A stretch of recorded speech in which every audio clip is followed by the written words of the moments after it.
Why do owners buy businesses? It is far less stressful to be an employee and collect a paycheck every month, no matter how well or poorly the business is doing. So what is the lure of becoming an entrepreneur?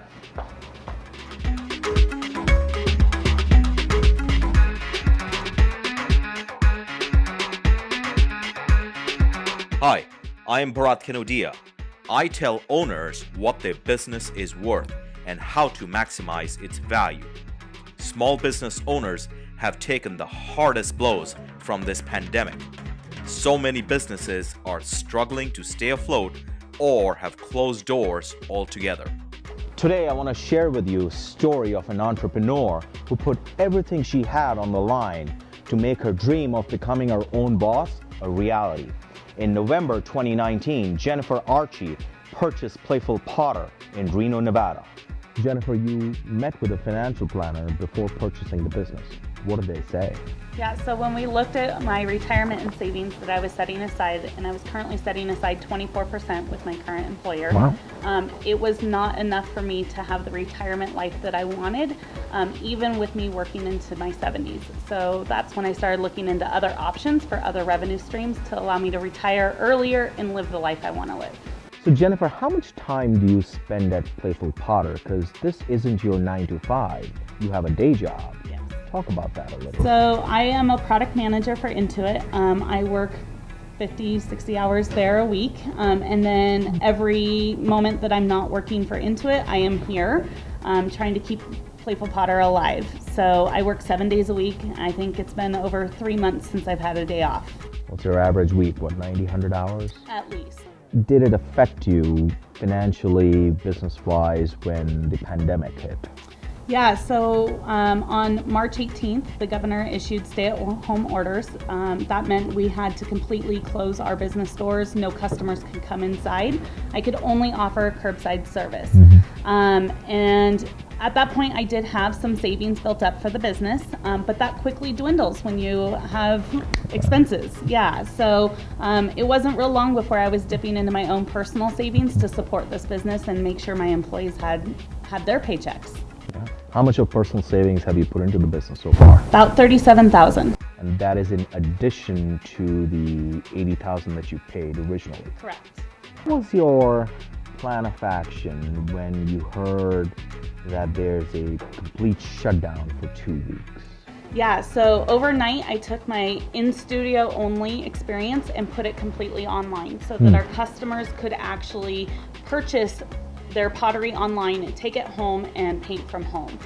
So I stayed up until about 3, 4 o'clock in the morning, taking all of my inventory, price pointing it with a new price adjustment to be all inclusive, and put it completely online for our customers.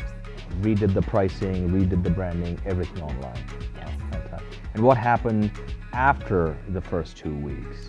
So once we realized that this was going to be longer than just the 2-week period, that's when I decided that we needed to do more reoccurring revenue. So I've started implementing these subscription models. So I brought in wood with the hope that we can start getting some kind of shipping model for us to reach out beyond just Reno Sparks. Can we ship a reoccurring subscription monthly to our customers for them to create at home?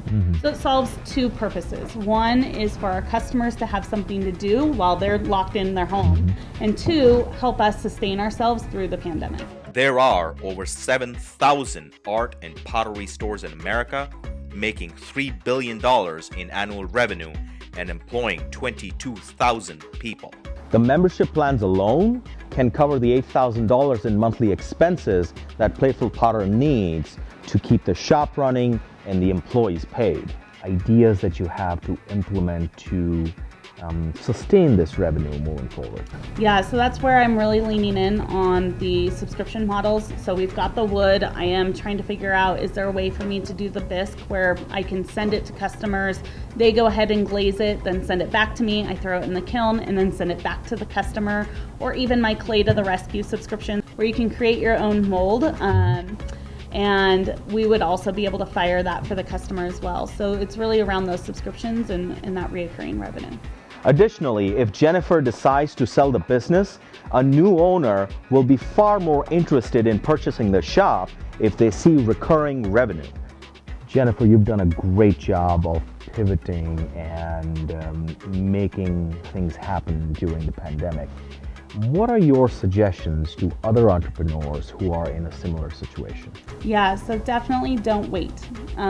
Don't sit back and let things happen. You need to be proactive and think ahead as much as you can. I mean, obviously during the pandemic, new things were coming out every day, and so I had to pivot my business. But it's essential that you don't sit back and go, I'm gonna ride this out. Because here's the thing, it may not get better unless you do pivot, right? I think the world has changed the way that they're shopping. And so if I don't go online and if I don't offer things to people outside of the area, Playful Potter may not make it. Jennifer, do you have any specific suggestions for entrepreneurs such as yourself? It is essential for business owners to assess their expenses.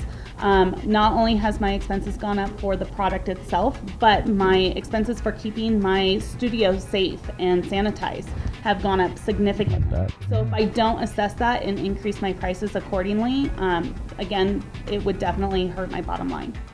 Your success will be determined by what you do in uncertain times, not by how well you do when things are easy. Steve Jobs said, what separates successful entrepreneurs from non-successful ones is pure perseverance. Thanks for watching.